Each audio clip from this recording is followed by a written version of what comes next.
La palabra de Dios es tan importante en la vida del cristiano como lo es el alimento diario para nuestro cuerpo.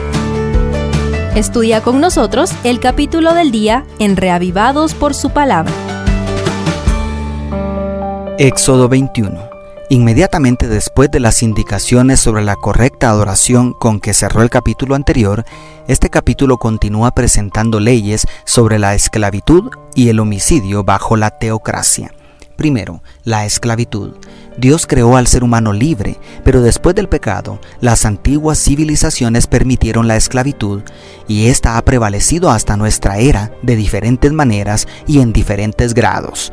Es lamentable que en algunas sociedades los esclavos eran menos valiosos que las bestias de carga y eran tratados como animales en muchos sentidos, porque se les negaban los derechos más básicos. Por otro lado, la cuestión era muy compleja, porque para muchas personas la esclavitud era la única opción que tenían para sobrevivir. Sin embargo, es admirable la sabia manera en que Dios afronta el problema bajo su gobierno sin irrumpir el orden social establecido.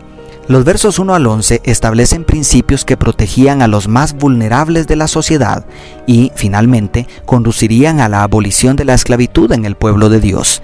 La legislación inspirada por Dios establece que no podía someterse a esclavitud a un hebreo por más de 6 años, y además el sistema económico teocrático permitía que todos pudieran recuperar sus propiedades en el año del jubileo. Lo importante aquí es la protección legal para los esclavos, las esclavas y sus familias. Segundo, la violencia y el homicidio. Además, los versos 12 al 25 establecen las mayores sanciones contra los actos de violencia y el homicidio. Las leyes más antiguas que se conocen se han encontrado en la antigua Mesopotamia y corresponden a un sistema de justicia retributiva, es decir, imponer sanciones proporcionales contra quien infringiera la ley. En este marco tenía lugar la famosa ley del talión, contenida en los versos 23 al 25, de la cual la expresión más conocida es ojo por ojo, diente por diente, del verso 24.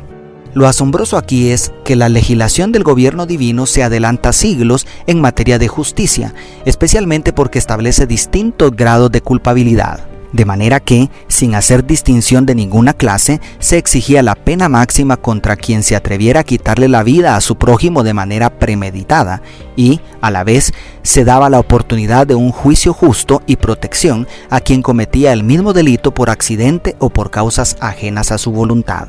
Tercero, responsabilidades de amos y dueños.